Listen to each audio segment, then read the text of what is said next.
Welcome to day 321 of this one-year chronological Bible reading. Today's passage is from Acts 4-6. Acts chapter 4. As they spoke to the people, the priests and the captain of the temple and the Sadducees came to them, being upset because they taught the people and proclaimed in Jesus the resurrection from the dead. They laid hands on them and put them in custody until the next day, for it was now evening.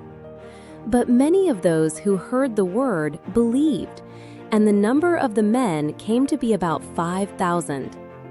In the morning, their rulers, elders, and scribes were gathered together in Jerusalem.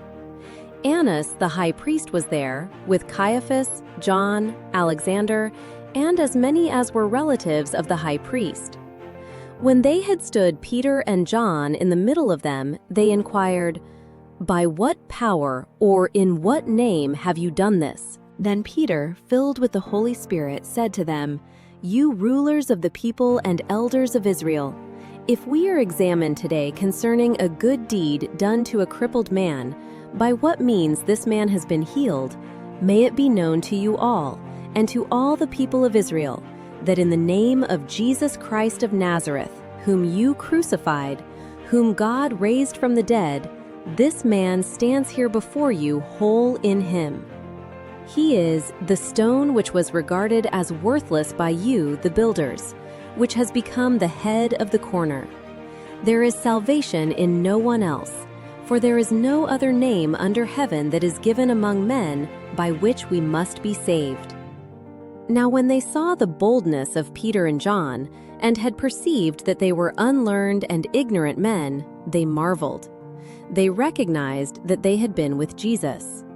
Seeing the man who was healed standing with them, they could say nothing against it. But when they had commanded them to go aside out of the council, they conferred among themselves, saying, "What shall we do to these men? Because indeed a notable miracle has been done through them, as can be plainly seen by all who dwell in Jerusalem, and we can't deny it. But so that this spreads no further among the people, let's threaten them, that from now on they don't speak to anyone in this name." They called them and commanded them not to speak at all, nor teach in the name of Jesus. But Peter and John answered them, "Whether it is right in the sight of God to listen to you rather than to God, judge for yourselves, for we can't help telling the things which we saw and heard." When they had further threatened them, they let them go, finding no way to punish them because of the people, for everyone glorified God for that which was done. For the man on whom this miracle of healing was performed was more than 40 years old. Being let go, they came to their own company and reported all that the chief priests and the elders had said to them. When they heard it, they lifted up their voice to God with one accord and said, "O Lord, you are God, who made the heaven, the earth, the sea, and all that is in them, who by the mouth of your servant David said, 'Why do the nations rage, and the peoples plot a vain thing? The kings of the earth take a stand, and the rulers plot together against the Lord and against his Christ.' For truly, both Herod and Pontius Pilate, with the Gentiles and the people of Israel, were gathered together against your holy servant Jesus, whom you anointed, to do whatever your hand and your counsel foreordained to happen. Now, Lord, look at their threats, and grant to your servants to speak your word with all boldness, while you stretch out your hand to heal, and that signs and wonders may be done through the name of your holy servant Jesus." When they had prayed, the place was shaken where they were gathered together. They were all filled with the Holy Spirit, and they spoke the word of God with boldness. The multitude of those who believed were of one heart and soul. Not one of them claimed that anything of the things which he possessed was his own, but they had all things in common. With great power, the apostles gave their testimony of the resurrection of the Lord Jesus. Great grace was on them all, for neither was there among them any who lacked. For as many as were owners of lands or houses sold them, and brought the proceeds of the things that were sold, and laid them at the apostles' feet, and distribution was made to each, according as anyone had need. Joseph, who by the apostles was also called Barnabas, which is, being interpreted, son of encouragement, a Levite, a man of Cyprus by race, having a field, sold it, and brought the money and laid it at the apostles' feet. Acts chapter 5. But a certain man named Ananias, with Sapphira his wife, sold a possession, and kept back part of the price, his wife also being aware of it. Then brought a certain part and laid it at the apostles' feet. But Peter said, Ananias, why has Satan filled your heart to lie to the Holy Spirit, and to keep back part of the price of the land? While you kept it, didn't it remain your own? After it was sold, wasn't it in your power? How is it that you have conceived this thing in your heart? You haven't lied to men, but to God. Ananias, hearing these words, fell down and died. Great fear came on all who heard these things. The young men arose and wrapped him up, and they carried him out and buried him. About 3 hours later, his wife, not knowing what had happened, came in. Peter answered her, Tell me whether you sold the land for so much. She said, Yes, for so much. But Peter asked her, How is it that you have agreed together to tempt the Spirit of the Lord? Behold, the feet of those who have buried your husband are at the door, and they will carry you out. She fell down immediately at his feet and died. The young men came in and found her dead, and they carried her out and buried her by her husband. Great fear came on the whole assembly and on all who heard these things. By the hands of the apostles, many signs and wonders were done among the people. They were all with one accord in Solomon's porch. None of the rest dared to join them. However, the people honored them. More believers were added to the Lord, multitudes of both men and women.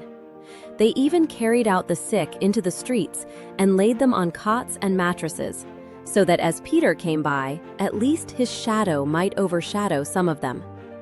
The multitude also came together from the cities around Jerusalem, bringing sick people and those who were tormented by unclean spirits, and they were all healed. But the high priest rose up, and all those who were with him, which is the sect of the Sadducees, and they were filled with jealousy, and laid hands on the apostles, then put them in public custody. But an angel of the Lord opened the prison doors by night, and brought them out and said, Go stand and speak in the temple to the people all the words of this life. When they heard this, they entered into the temple about daybreak and taught. But the high priest and those who were with him came and called the council together, with all the senate of the children of Israel, and sent to the prison to have them brought. But the officers who came didn't find them in the prison. They returned and reported, We found the prison shut and locked, and the guards standing before the doors. But when we opened them, we found no one inside. Now, when the high priest, the captain of the temple, and the chief priests heard these words, they were very perplexed about them, and what might become of this. One came and told them, Behold, the men whom you put in prison are in the temple, standing and teaching the people. Then the captain went with the officers and brought them without violence, for they were afraid that the people might stone them. When they had brought them, they set them before the council. The high priest questioned them, saying, Didn't we strictly command you not to teach in this name? Behold, you have filled Jerusalem with your teaching, and intend to bring this man's blood on us. But Peter and the apostles answered, We must obey God rather than men. The God of our fathers raised up Jesus, whom you killed, hanging him on a tree. God exalted him with his right hand to be a prince and a savior, to give repentance to Israel and remission of sins. We are his witnesses of these things, and so also is the Holy Spirit, whom God has given to those who obey him. But they, when they heard this, were cut to the heart and were determined to kill them.